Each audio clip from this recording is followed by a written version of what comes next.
Hello, my dear students. My name is Swarnlata, your one and only chemistry educator from Sitamarhi with 19 year of teaching experience.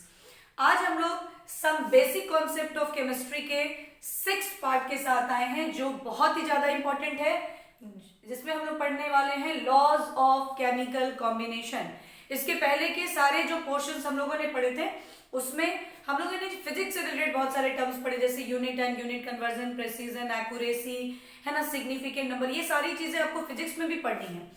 लेकिन आज जो हम करेंगे वो completely chemistry based है। As the name suggested, laws of chemical combination, chemical combination से related laws.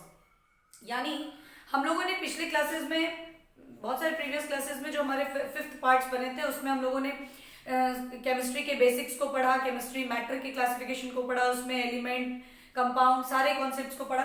उसमें हम लोगों ने देखा था कि एलिमेंट्स जब कंबाइन करते हैं तो दे फॉर्म कंपाउंड्स।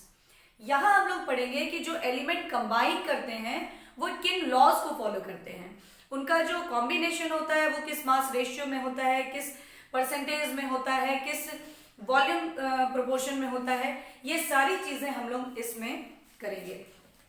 तो क्लास 9 तक आप लोगों ने 2 लॉ पढ़े थे, laws of conservation of mass and laws of definite proportion, जिसको हम लोग लॉज ऑफ कांस्टेंट कॉम्पोजिशन भी बोलते हैं। यहां हम लोग 5 लॉज पढ़ेंगे और एक एडिशनल लॉ हम लोग पढ़ेंगे जो हमारे नेक्स्ट वीडियो में होगा, Avogadro law and its application. और उसके बाद हमारा स्टार्ट होगा atom, atomic mass, molar mass and mole. That is very important topic of this chapter. तो देखिए, केमिकल कॉम्बिनेशन के 5 लॉज हैं, इंपॉर्टेंट लॉज। एक है आपका laws of conservation of mass. ये लैवोजियर ने इसके कॉन्सेप्ट को दिया था, and this is a very old concept. अभी जो E is equals to mc² का कॉन्सेप्ट है, उसके अकॉर्डिंग बहुत सारा जो मास है वो एनर्जी के फॉर्म में वेस्ट भी हो जाता है, इसलिए ये कंजर्वेशन ऑफ मास का जो कॉन्सेप्ट है कहीं कहीं एप्लीकेबल नहीं भी होता है, बट हम लोग यहाँ पे इसके बारे में पढ़ेंगे। दूसरा है लॉज ऑफ डेफिनिट प्रोपोर्शन या laws of constant composition. Third हम लोग करेंगे laws of multiple proportion. Fourth है हमारा लॉज ऑफ रेसिप्रोकल प्रोपोर्शन। और फिफ्थ है गे लुसैक्स लॉ। अब ये 4 लॉज जो हैं they are based on the mass combination, और ये वाला जो लॉ है ना, this is the law of volume combination. ठीक है ना, वॉल्यूम कॉम्बिनेशन का ये लॉ है, और ये चारों मास कॉम्बिनेशंस के लॉ हैं। इसके ये प्राउस्ट ने दिया था इसका कॉन्सेप्ट डाल्टन ने दिया था, इसका कॉन्सेप्ट रीचर ने दिया था, और इसका कॉन्सेप्ट गे-लुसैक ने दिया था। हम लोग बारी बारी से सारे लॉ के बारे में पढ़ेंगे और उनसे रिलेटेड कुछ न्यूमेरिकल्स को भी करेंगे इस क्लास में। तो देखिए, सबसे पहला लॉ हमारा laws of conservation of mass है, जो हम लोगों ने कई बार पढ़ा है, और इसके नेम से ही ये क्लियर है कि यहाँ मास कंजर्व्ड होती है। कहाँ पे? तो जब हम केमिस्ट्री कर रहे हैं तो केमिकल रिएक्शन में ही। तो ये लॉ कहता है कि the total mass of reactant is always equals to the total mass of product. Total mass of reactant is always equal to the total mass of simple reaction अगर इसको हम देखें, अगर C प्लस O2 हम करते हैं then we get CO2। Equation हमेशा balance करके ही हम लोग लिखते हैं, इसलिए क्योंकि laws of conservation of atom के अकॉर्डिंग जितने एटम रिएक्टेंट साइड में कंबाइन करेंगे उतने ही प्रोडक्ट साइड में भी करेंगे। तो जब एटम का कंजर्वेशन होगा रिएक्टेंट और प्रोडक्ट साइड में, तो एटम के एटॉमिक मास तो फिक्स्ड होते हैं, इसलिए दोनों तरफ के जो मासेस होंगे, मोलर मासेस, वो क्या होंगे, सेम होंगे। इधर जितना रिएक्टेंट का मास होगा उतना ही उधर प्रोडक्ट का भी मास आएगा। जैसे इसका अगर 12 ग्राम है और इसका 16 इंटू 2 यानी 32 ग्राम है, तो इसका 12 प्लस 16 इंटू 2 32 यानी कि 44 ग्राम ये, और इन दोनों को जब हम ऐड करते हैं then we get 44 gram of CO2 again. अगर हम H2 और O2 का कॉम्बिनेशन कराते हैं वी गेट H2O। तो पहले हम इसको बैलेंस करेंगे, यहाँ 2H2 plus O2 gives 2H2O। अगर आपको बैलेंसिंग में प्रॉब्लम है तो बैलेंसिंग के लिए भी क्लास होगी, जब हम लोग केमिकल स्टोकियोमेट्री करेंगे इसी सीरीज में आगे बढ़ने पर, मोल कॉन्सेप्ट में, वहां बैलेंसिंग भी बताया जाएगा। तो यहाँ पे आप देखिए 1 atom of hydrogen has 1 gram, so 2 atom has 2 gram, and for 2 mole it is 4 gram. 16 into 2, 16 is the atomic mass of oxygen, so 16 into 2 means 32 gram this, so total mass become 36 gram। और यहाँ आप देखिए तो 2 into 2 यानी 4 और plus 16 into 2 यानी 32 means 36 ग्राम यहाँ भी है। तो टोटल रिएक्टेंट का मास टोटल प्रोडक्ट के मास के इक्वल है। एक्सपेरिमेंटली इसको इस एग्जांपल के साथ किया गया था कि AgNO3 जब NaCl के कांटेक्ट में आएगा then it will give AgCl plus NaNO3। Ag का एटॉमिक मास होता है 108, नाइट्रोजन का 14। जिन बच्चों को एटॉमिक मास याद नहीं है, आयंस, कटायंस या अनायंस क्या होते हैं वो नहीं याद पता है, वो लोग प्लीज एटॉमिक मास आपके language of chemistry class 9th में ही प्रिस्क्राइब किया गया होगा, सारे स्कूल्स करते हैं, वहां से आप सारे एलिमेंट की एटलीस्ट एटॉमिक नंबर 30 तक के एलिमेंट की एटॉमिक मास को लर्न करेंगे, क्योंकि इस चैप्टर में न्यूमेरिकल ही करने हैं बहुत ज्यादा। और न्यूमेरिकल करने के लिए आपको एटॉमिक मास का जो है ना वो लर्निंग कैपेसिटी होनी चाहिए। आपको atomic mass up to 1 to 30 elements जरूर ही पता होने चाहिए। और प्लस 16 इंटू 3, इस पूरे को जब हम लोग ऐड करेंगे देन वी विल फाइंड 170 ग्राम।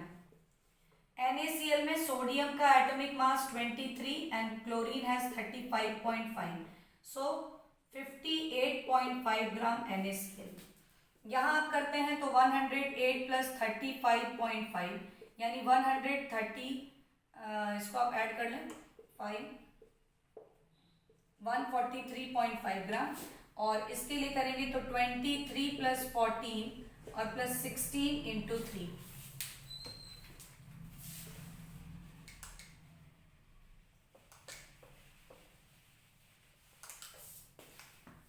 जब आप पूरे को ऐड करेंगे यू विल फाइंड 85 ग्राम। जब आप टोटल रिएक्टेंट के मास को ऐड करेंगे यू विल फाइंड 228.5 ग्राम, और टोटल प्रोडक्ट के मास को करेंगे then also you will find 228.5 gram. तो इस तरह से total mass of reactant always find to be equal to the total mass of product. तो this is laws of conservation of mass. और इससे रिलेटेड न्यूमेरिकल्स भी बहुत थोड़े ही आपको मिलते हैं, 1-2 न्यूमेरिकल हम आप लोगों को करवा देते हैं। अब हम देखते हैं, एक क्वेश्चन है, when 4.2 gram of NaHCO3 sodium bicarbonate और sodium hydrogen carbonate is added to a solution of acetic acid जिसका केमिकल नेम इथानोइक एसिड है CS3COOH weighing 10 gram.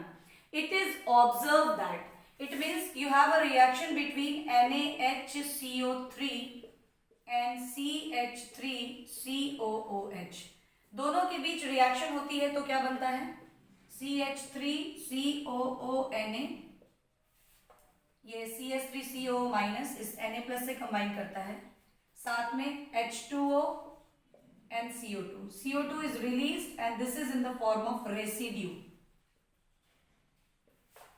Residue means precipitate बनाते हैं ये। अब कहता है कि it is observe that 2.2 gram of CO2 is released. तो you have given 4.2 gram of NaHCO3 and acetic acid weighing 10 gram.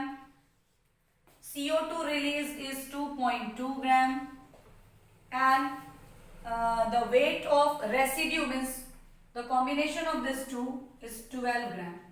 तो कहता है कि laws of conservation of mass follow हो रहा है. नहीं, इट इज सो सिंपल.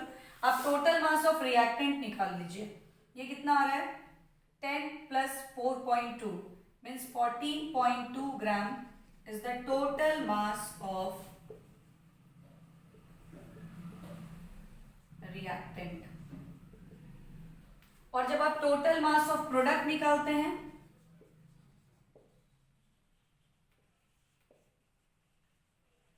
तो ये क्या होता है? फिर 14.2 ग्राम. तो total mass of reactant found to be equal to the total mass of product. इसका मतलब ये लॉ फॉलो हो रहा है.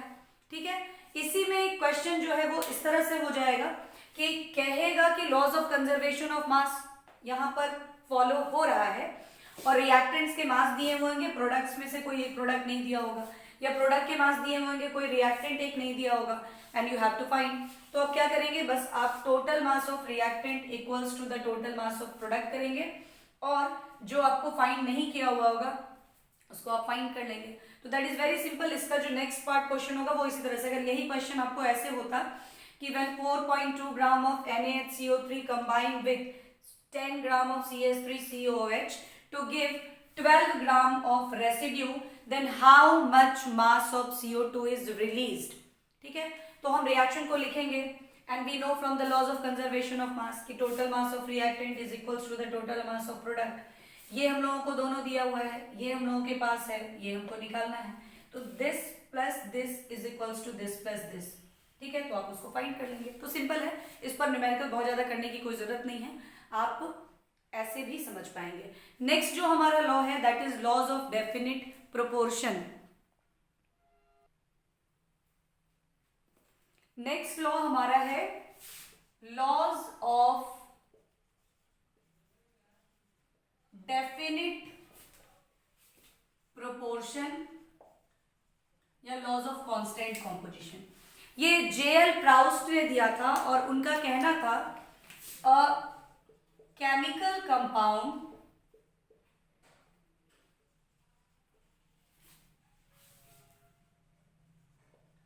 is always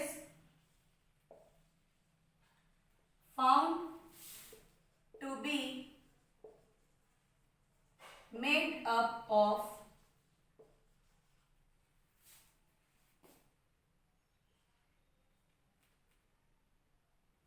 chemical compound is always found to be made up of the elements, fixed proportion of the element, fixed proportion of the element by weight. ठीक है. इनका कहना था कि कोई भी केमिकल कंपाउंड अगर फॉर्म करता है, बनता है, तो वो जिस एलिमेंट के कॉम्बिनेशन से बनता है उनका मास का रेशियो ऑलवेज फिक्स्ड होता है. ठीक है. जैसे अगर हम वाटर को ऑब्टेन करते हैं from any physical source like from rain water,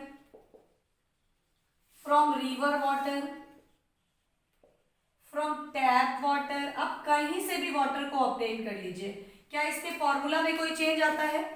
नहीं. ये ऑलवेज H2O ही होता है.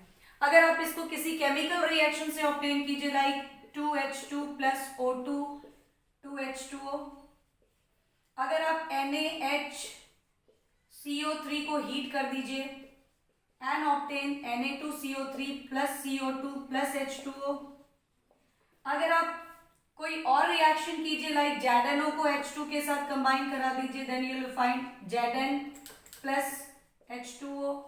हर बार आपको वाटर जो यहाँ फॉर्म किया वो H2O फॉर्मूला के साथ फॉर्म किया. यानी एटम का जो रेशियो है, एटॉमिक रेशियो जो है हाइड्रोजन ऑक्सीजन का, वो फिक्स है. तो जब हम मास रेशियो निकालेंगे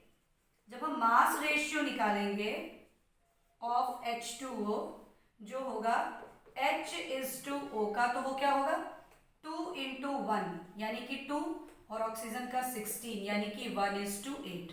ये रेशियो क्या आएगा 1:8। चाहे आप इसको कितने भी फिजिकल सोर्स से ऑब्टेन कर ले या फिर आप कितने भी केमिकल सोर्स से ऑब्टेन कर ले, ये ऑलवेज 1:8 के मास रेशियो में ऑब्टेन करेगा। आप एक और एग्जांपल ले सकते हैं, जैसे कार्बन डाइऑक्साइड को ही लीजिए। कार्बन डाइऑक्साइड को हम लोग बहुत सारे मेथड से ऑब्टेन कर सकते हैं। जैसे आप देखिए, C को O2 के साथ रिएक्ट कराइए, यू विल गेट CO2। ठीक है, आप CO को हाफ O2 के साथ रिएक्ट कराइए, you will also gate CO2। CaCO3 को आप हीट कर दीजिए, then you will also get CaO plus CO2। अभी हम लोगों ने NaHCO3 को हीट किया था, NaHCO3 को हीट किया था, then also we will find. तो हर बार जो हम लोगों को कार्बन डाइऑक्साइड मिला, उसमें कार्बन और ऑक्सीजन का मास रेशियो क्या आ रहा है, कार्बन का 12, ऑक्सीजन का 16 into 2 यानी 32। Always it is find to be 3:8। Always इसका रेशियो क्या है 3:8। तो this is laws of definite proportion. यानी इस लॉ का ये कहना है कि किसी भी केमिकल कंपाउंड को आप कितने भी सोर्स से ऑब्टेन कर लो, इसका जो मास रेशियो है ना, ये ऑलवेज सेम आएगा। इसके एलिमेंट का वो हमेशा सेम आएगा, फिक्स्ड आएगा। तो इसके लिए फिर हम लोग एक दो न्यूमेरिकल्स को कर लेते हैं। तो चलिए हम लोग इस क्वेश्चन को करते हैं। 2.16 gram of copper metal when heated with nitric acid. Copper metal को नाइट्रिक एसिड यानी HNO3 के साथ हीट किया, followed by ignition. Ignition means heat किया गया। तो पहले क्या मिल गया, नाइट्रेट, कॉपर नाइट्रेट। ठीक है, कॉपर की वैलेंसी होती है 2। कंपाउंड कैसे फॉर्म करता है इसके बारे में भी अगर आप लोग को प्रॉब्लम होगी तो उसके लिए भी एक वीडियो बन जाएगा। ऐसे आप जानते हैं कि जो भी एलिमेंट है या जो रेडिकल है या दो एलिमेंट के बीच अगर कॉम्बिनेशन करनी है तो दोनों की वैलेंसी को एक्सचेंज करते हैं। और अगर एक एलिमेंट और एक रेडिकल के बीच NO3- इज अ रेडिकल, उनके बीच करना हो तो इसका जो वैलेंसी और इसका जो चार्ज है उसमें एक्सचेंज करते हैं। तो इसकी वैलेंसी 2 है तो ये 2 हो गया, और इसका चार्ज 1 है, -1, इसलिए यहाँ 1 आ गया। वैसे इस क्वेश्चन में आपको इसकी कोई जरूरत नहीं है, लेकिन थोड़ा समझ जाना चाहिए। तो ये कहता है कि nitrate followed by ignition of nitrate gave 2.70 gram of copper oxide. Further इसको जब हीट किया गया तो कॉपर ऑक्साइड का फॉर्मेशन हो गया। ठीक है, तो कॉपर जो इनिशियली लिया गया था फर्स्ट केस में, दैट इज 2.16 ग्राम, और जो कॉपर ऑक्साइड ऑब्टेन हुआ था दैट इज 2.70 ग्राम। इसका मतलब फर्स्ट केस में हम लोगों ने क्या देखा कि copper is 2.16 gram and the copper oxide is 2.70 ग्राम। तो देखिए कॉपर ऑक्साइड कॉपर और ऑक्सीजन के कॉम्बिनेशन से बना है। कॉपर की मास दी हुई है, कॉपर ऑक्साइड की मास दी हुई है, तो आप क्या करेंगे, ऑक्सीजन की मास को निकालेंगे। वो 2.70 में से माइनस हो जाएगा 2.16।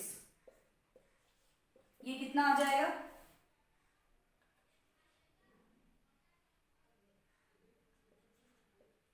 .54 ग्राम। अब हम सेकंड केस में देखते हैं, कहता है इन अनदर एक्सपेरिमेंट, क्योंकि लॉज ऑफ कांस्टेंट कॉम्पोजिशन या डेफिनिट प्रोपोर्शन यही कहता है कि कोई एक कंपाउंड, यहाँ किस कंपाउंड को ऑब्टेन किया गया, कॉपर ऑक्साइड, किसी एक कंपाउंड को आप कितने भी सोर्स से ऑब्टेन कर लीजिएगा, इसके जो एलिमेंट का मास का रेशियो है ना वो फिक्स्ड आना चाहिए। तो हम लोगों ने कॉपर का मास तो क्वेश्चन से ले लिया, और कॉपर से ऑक्सीजन की मास लेंगे तब तो दोनों की रेशियो हम निकालेंगे ना। तो हम लोगों ने जो कॉपर ऑक्साइड की मास दी हुई थी उससे ऑक्सीजन की मास को निकाल लिया। अब हमारा कॉपर का मास ऑक्सीजन का मास दोनों आ गया। फर्स्ट केस में हम लोग क्या करेंगे, कॉपर इज टू ऑक्सीजन के मास का रेशियो निकालेंगे, 2.16 इज टू 0.54, ये रेशियो हम लोग करेंगे। अभी हम लोग इसको फाइंड करते हैं। हम लोग सेकंड केस देखते हैं कि सेकंड केस में क्या हो रहा है। सेकंड केस में क्या है, in another experiment 1.15 gram of copper oxide, copper oxide का 1.15 ग्राम लिया हुआ है upon reduction with hydrogen. Hydrogen के साथ जब इसकी रिडक्शन कराई जाती है तो ये क्या देगा, कॉपर देगा एंड H2O इज रिलीज्ड। तो सेकेंड एक्सपेरिमेंट में क्या हुआ कि कॉपर ऑक्साइड ही फर्स्ट सेकेंड था और उससे कॉपर ऑब्टेन हुआ, वो कितना था 0.92 ग्राम। तो कहता है show that the above data illustrate the law of definite proportion, यानी यहाँ जो कॉपर ऑक्साइड फॉर्म किया है वहां पर इसका और इसका मास का रेशियो, या यहाँ पर जो कॉपर ऑक्साइड रिडक्शन शो कर रहा है यहाँ पर इसके और इसके मास का रेशियो ये सेम आना चाहिए। यानी कि कॉपर अगर 0.92 ग्राम है और कॉपर ऑक्साइड सेकंड वाले केस में 1.15 ग्राम है, तो ऑक्सीजन कितना होगा 1.15 माइनस 0.92 ग्राम। ठीक है, अब इसको आप करके लाइए, कितना आ रहा है ये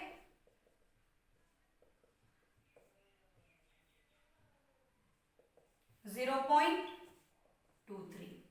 अब सेकंड वाले केस में, फर्स्ट केस में तो हमारा ये आ रहा है, सेकंड वाले केस में जब हम लोग मास रेशियो निकालेंगे कॉपर इज टू ऑक्सीजन का, तो ये क्या हो जाएगा 0.92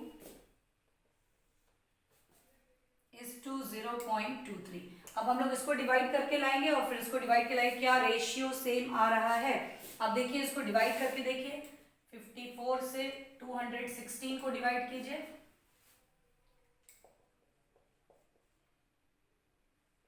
4 टाइम, ठीक है, ये क्या आएगा 4:1। और यहां आप देखिए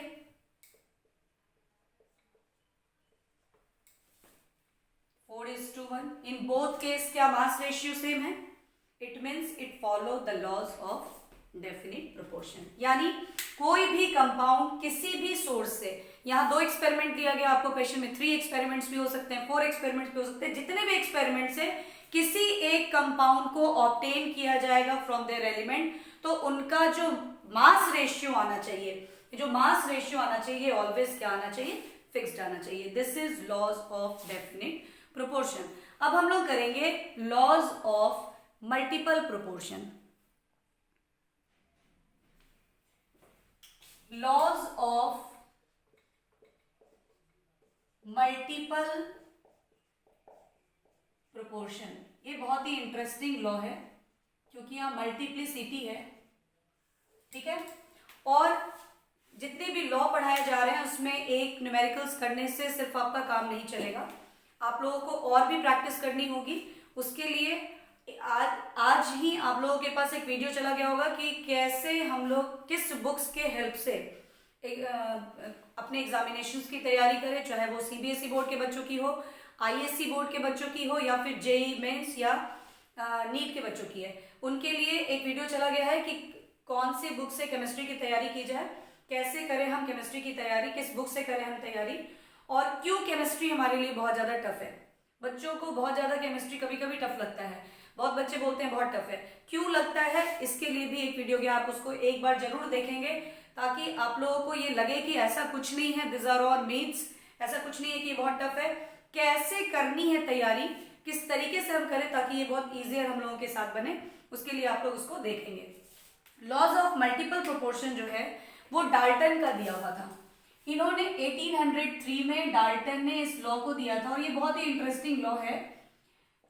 इसमें इन्होंने कहा था कि व्हेन 2 एलिमेंट, देखिए इसमें कंफ्यूजन होता है, कहीं 1883 होता है, कहीं 1804 भी होता है, आप देख लेंगे, एनसीईआरटी के अकॉर्डिंग इसको फॉलो करेंगे, जो एनसीईआरटी में होगा उस हिसाब से चलना है हम लोग।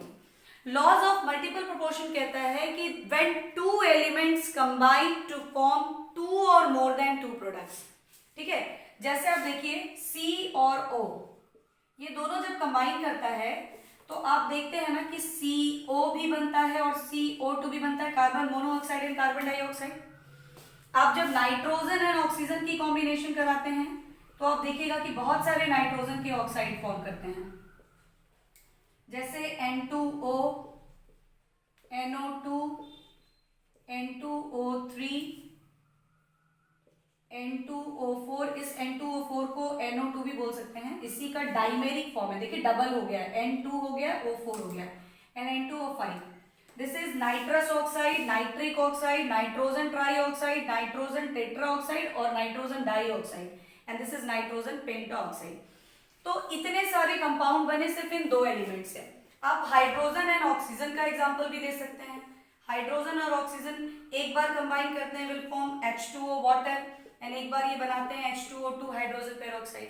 तो कहता है ये लॉ कि when two elements combine to form two or more then two products, अगर दो एलिमेंट कंबाइन करके दो या दो से ज्यादा प्रोडक्ट बनाते हैं तो the ratio of the masses of one of the element which combine with fixed mass of other element.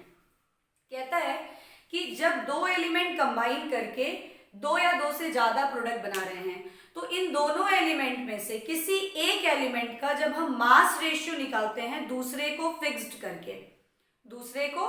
करके, तो जो मास रेशियो आता है it is always found to be simple ratio. ये हमेशा क्या आता है? सिंपल रेशियो आता है। यानी आप इसका स्टेटमेंट जो देंगे उसके पहले एग्जांपल हम लोग समझ लेते हैं। जैसे hydrogen 1 gram 1 into 2 is to, इसका कितना है? इसका 2 ग्राम है और इसका 16 ग्राम है। यहाँ पे इसका 2 ग्राम है, इसका 16 into 2 यानी 32 ग्राम है। ठीक है, यहाँ ऑलरेडी एक एलिमेंट का 2 ग्राम फिक्स्ड है, यहाँ भी 2 ग्राम, यहाँ भी 2 ग्राम फिक्स्ड है, करने की जरूरत नहीं है। अगर फिक्स नहीं होती तो हम फिक्स करते हैं, यहाँ ऑलरेडी फिक्स्ड है तो with fixed 2 gram, with fixed 2 gram hydrogen, oxygen first और ऑक्सीजन सेकंड का रेशियो क्या आएगा हमारा? 16:32, दैट इज 1:2। ठीक है, यहां हम आते हैं, ये हो गया 12 ग्राम, ये हो गया 16 ग्राम, ये हो गया 12 ग्राम, ये हो गया 16 into 2 यानी 32 ग्राम। यहाँ आप 12 ग्राम कार्बन को देख रहे हैं, ये ऑलरेडी फिक्स्ड है, करने की जरूरत नहीं है। अब ऐसा नहीं कि ये फिक्स्ड है तो हम ऑक्सीजन का ही रेशियो बार बार निकालेंगे। बहुत बच्चे बोलते हैं मैम कार्बन को ही फिक्स्ड करेंगे, यहाँ हाइड्रोजन को ही फिक्स्ड करेंगे, यहाँ nitrogen, no, any one of the element, आप दोनों में से किसी एक को फिक्स्ड कर दें। चूंकि ये फिक्स्ड नहीं है, करना पड़ेगा, करने का मतलब आप डबल कर दो, ये 32 ये 24 हो जाएगा, फिर 32 ग्राम फिक्स करके आप कार्बन की रेशियो निकाल लो। तो चूंकि ऑलरेडी फिक्स्ड है इसलिए हम लोग सिंपली इसको कर रहे हैं कि with fixed 12 gram carbon, oxygen first in CO and oxygen second in CO2 क्या रेशियो होगा? 16:32, अगेन 1:2। समझ में आ रहा होगा आपको? यहां नाइट्रोजन है 14 into 2 यानी 28 ग्राम। ठीक है, ऑक्सीजन है 16 ग्राम, यहां है ये 14 gram and this is 16 gram, this is 14 into 2 28, 16 into 3 48। यहां पर आप देखिए, इसको रहने दीजिए, N2O4 के फॉर्म में इसको रहने दीजिए, 28 एंड 64, 16 into 4 64, फिर 28 एंड 80 ग्राम। ठीक है ना? तो इस तरीके से हम लोगों ने देखा 28 ग्राम नाइट्रोजन, 28 ग्राम नाइट्रोजन, 28 ग्राम, 28 ग्राम, सिर्फ यहां पर आकर के ये क्या है आपको 14 ग्राम है। यहाँ क्या है? ये 14 है। तो हर जगह 28 ग्राम नाइट्रोजन फिक्स्ड है, बस यहाँ 14 ग्राम है, तो आप इसको फिक्स कर लीजिए, यानी आप डबल कर दीजिए, इसको भी और फिर इसको भी, it become 28 gram and this is 32 ग्राम। अब तो सारा फिक्स्ड हो गया आपका। ठीक है, सारे में 28 ग्राम नाइट्रोजन फिक्स्ड हो गया, तो विथ फिक्स्ड 28 ग्राम नाइट्रोजन, जब हम oxygen first, second, third, fourth और फिफ्थ की रेशियो निकालेंगे तो ये आएगा 16:, यहां क्या हो गया 32 is to 48 64 80। अब देखिए all are the multiple of 16, 1:2 3 4 5। This is the simple ratio. तो स्टेटमेंट यही कहता है कि when two elements combine to form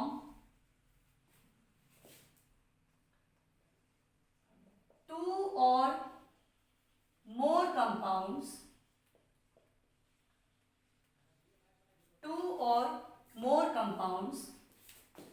then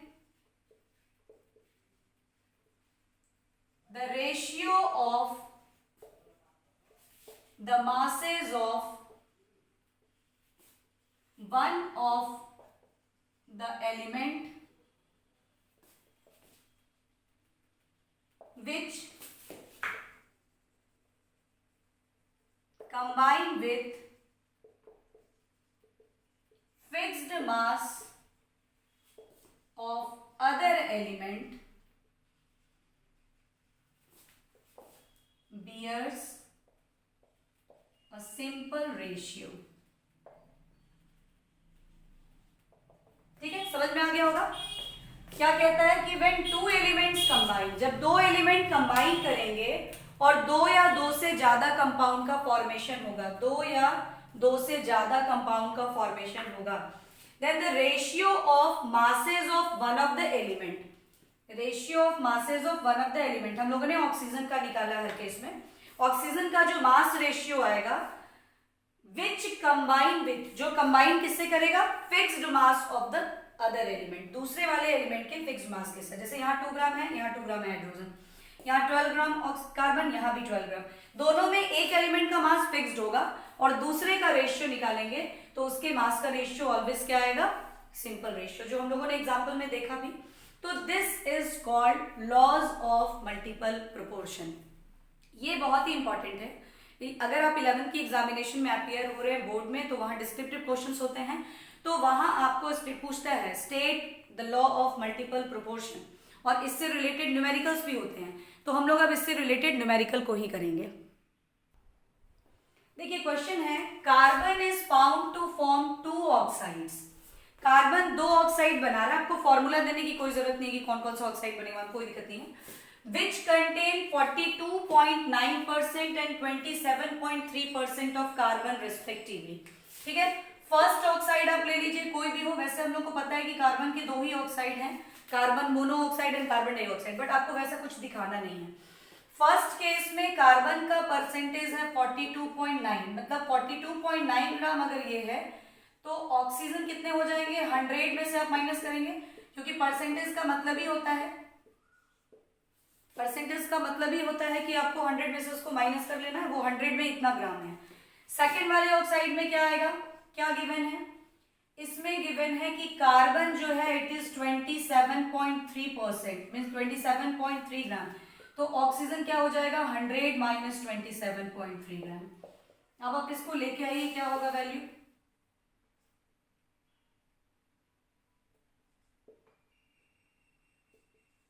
57.1 ग्राम। ये क्या हो जाएगा,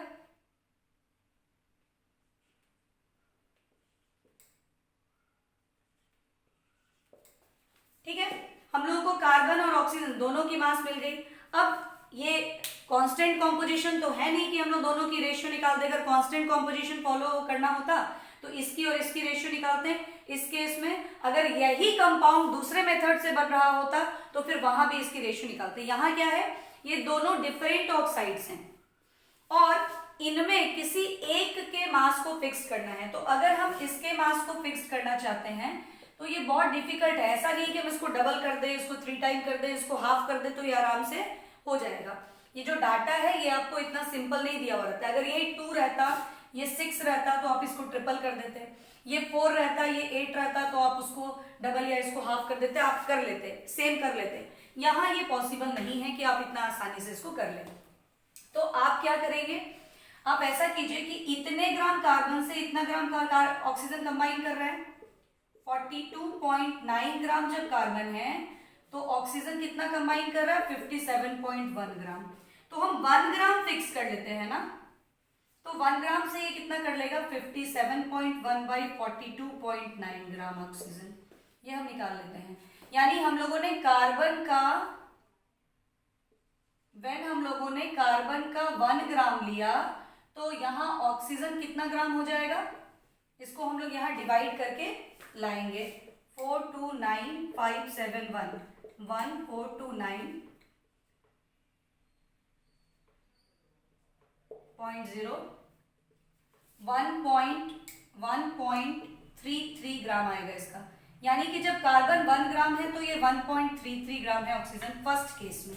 ठीक है, अब सेम चीज हम लोग यहां करेंगे कि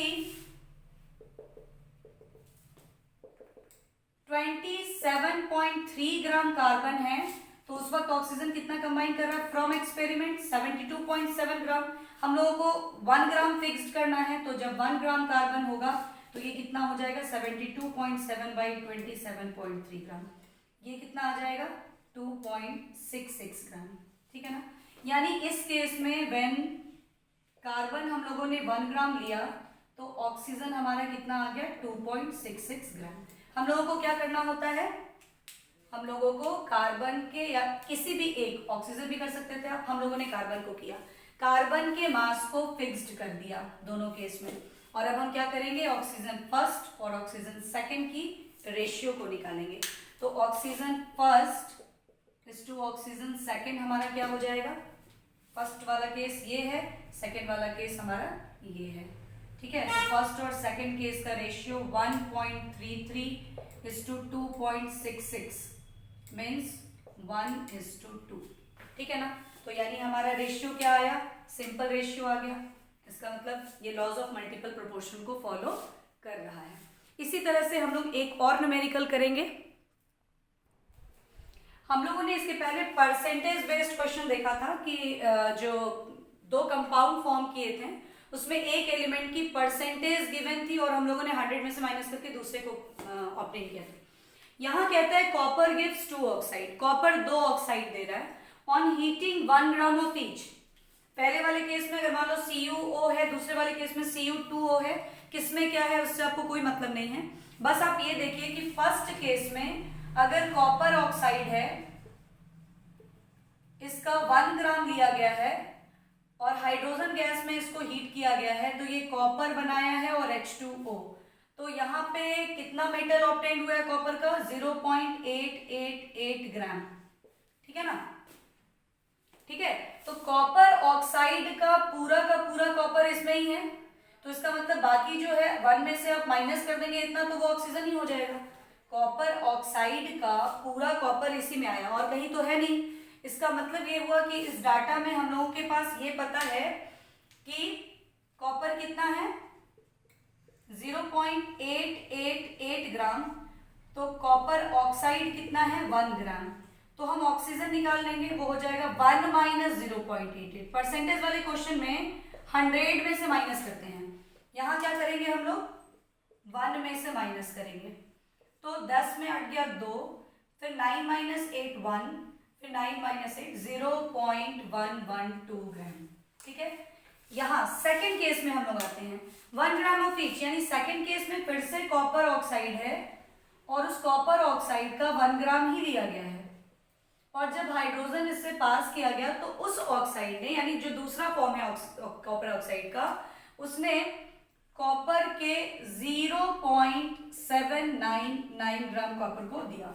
ठीक है, यानी इस केस में हमारे पास क्या डाटा गिवन है कि कॉपर 0.799 ग्राम है, कॉपर ऑक्साइड, यहाँ फॉर्मूला नहीं लिखिए, अभी कोई जरूरत नहीं है आपको ऑक्साइड के फॉर्मूला की।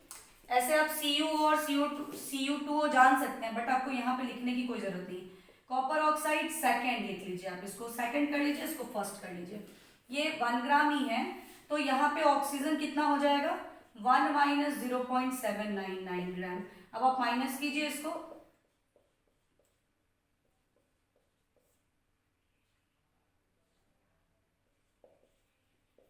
.201 ग्राम। ठीक है, अब आप देखिए कि यहाँ भी डाटा आपका बहुत इजी नहीं है।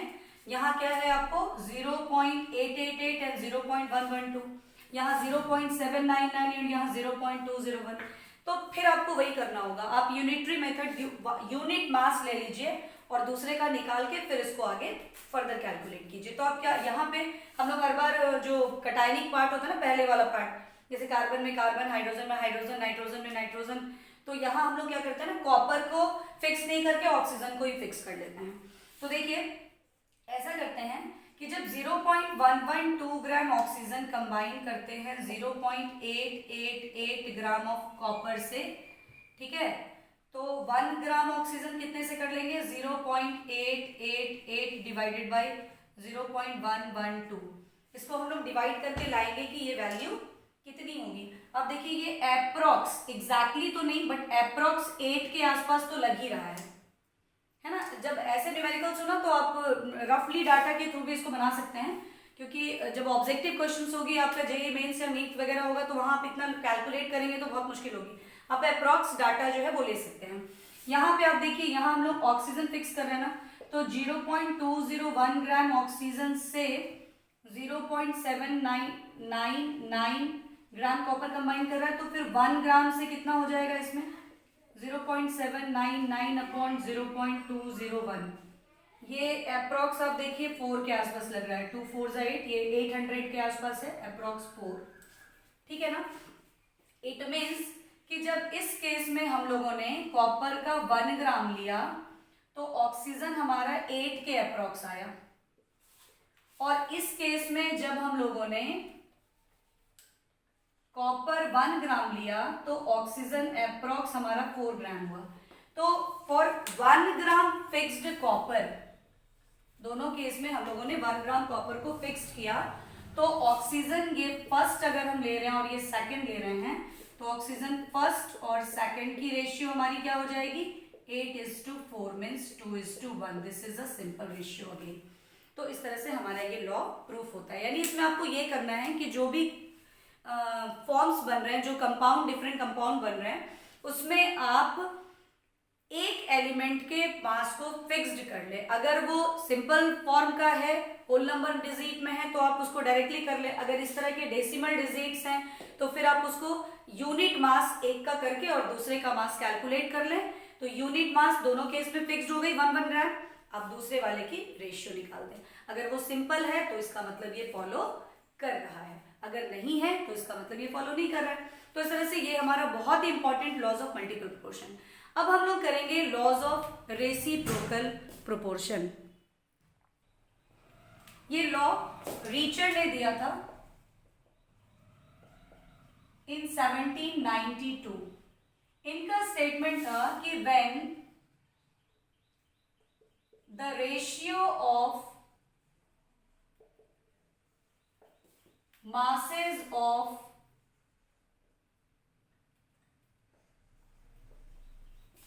two elements which combines separately with fixed mass of third element separately with fixed mass of third element is either same or in a simple ratio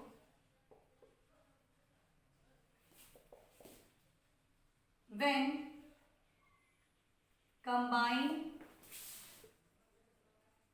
directly with each other। ठीक है।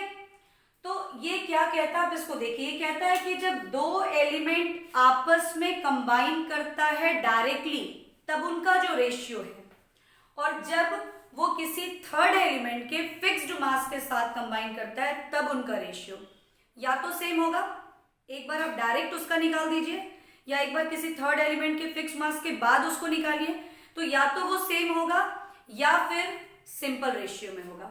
वैसे ये law आपका NCERT में नहीं है, इसलिए बहुत ज्यादा इंपॉर्टेंट नहीं आप इसको लेंगे, बोर्ड्स के ख्याल से तो बिल्कुल ही नहीं, लेकिन हाँ कॉम्पिटिटिव ख्याल से इसको लिया जा सकता है, इसलिए इसके एग्जाम्पल्स को करवा के हम लोग समझ लेते हैं।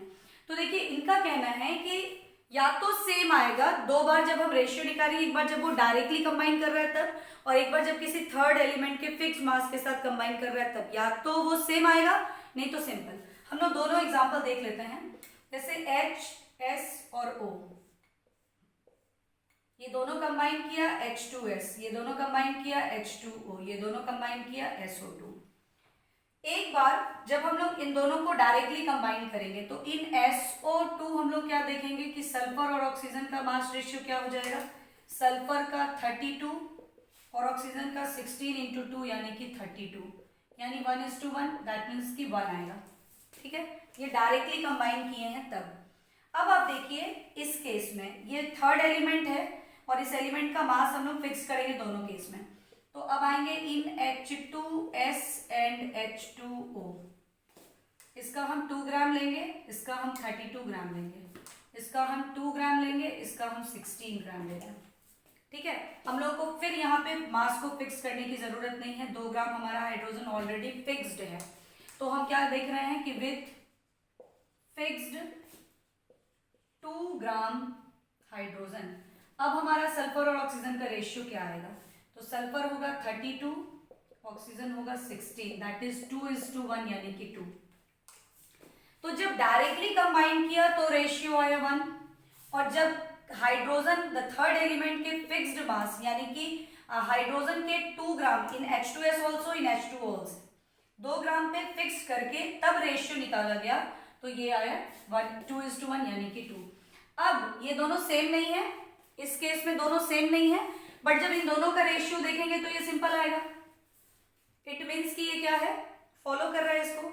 अब एक एग्जांपल हम लोग देखते हैं जिसमें डायरेक्टली कंबाइन किया था, तो वो अगर 1 आ रहा है तो इस बार भी वो 1 ही आ रहा है, मतलब दोनों बार वो सेम आ रहा है, चाहे डायरेक्टली कंबाइन करने पर रेशियो निकाले तो, या किसी थर्ड एलिमेंट के फिक्स मास के साथ रेशियो निकाले तो उसके लिए हम लोग एक और एग्जांपल यहाँ पे करते हैं।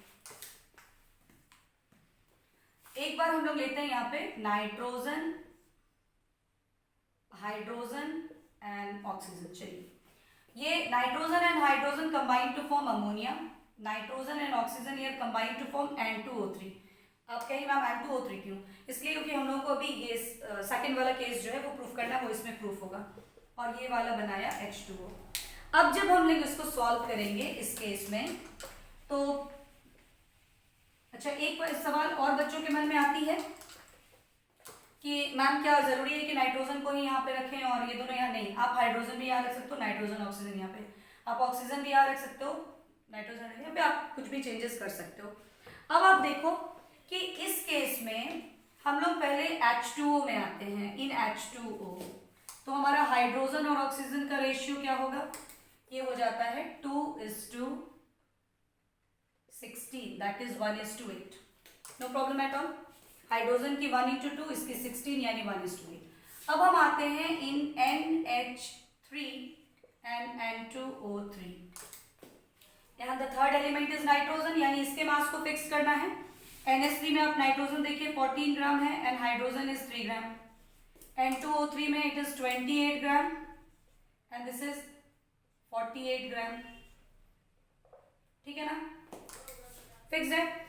यहाँ पे नाइट्रोजन को फिक्स करना है, ये 14 है, ये 28 है, तो हम डबल कर देते हैं, ये भी 28 ग्राम हो जाएगा, और फिर इसको डबल करेंगे तो ये 6 ग्राम हो जाएगा। अब 28 ग्राम दोनों में फिक्स हो गया, बोथ बिकम फिक्स्ड 28 ग्राम। तो अब हम लोग विथ फिक्स्ड 28 ग्राम नाइट्रोजन के साथ हाइड्रोजन और ऑक्सीजन की रेशियो को निकालते हैं। तो अब हमारा रेशियो क्या आ जाता है? 6:48, 1:8। अब आप देखिए कि क्या अब ये दोनों सेम है? सेम है। व्हेन डायरेक्टली कंबाइन किया तो 1:8, इसके फिक्स्ड मास के साथ कंबाइन किया तो भी 1:8, यानी दोनों ही केस यहाँ पे आपको फॉलो हो रहा है। तो अगर दोनों में आइदर ऑफ द कोई केस फॉलो हो रहा है तो वो लॉज ऑफ रेसिप्रोकल प्रोपोर्शन को फॉलो करता है। तो इससे रिलेटेड न्यूमेरिकल्स जो है वो आपको नहीं मिलेंगे एनसीईआरटी में, किस बुक से करनी है इसके लिए आप देख लेंगे मेरा वीडियो। और अब जो हमारा 5th लॉ है दैट इज गे-लुसाक्स लॉ। अब वीडियो कुछ ज्यादा ही बड़ा हो रहा है इसलिए इस पार्ट 6 को यहीं पे एंड करते हैं।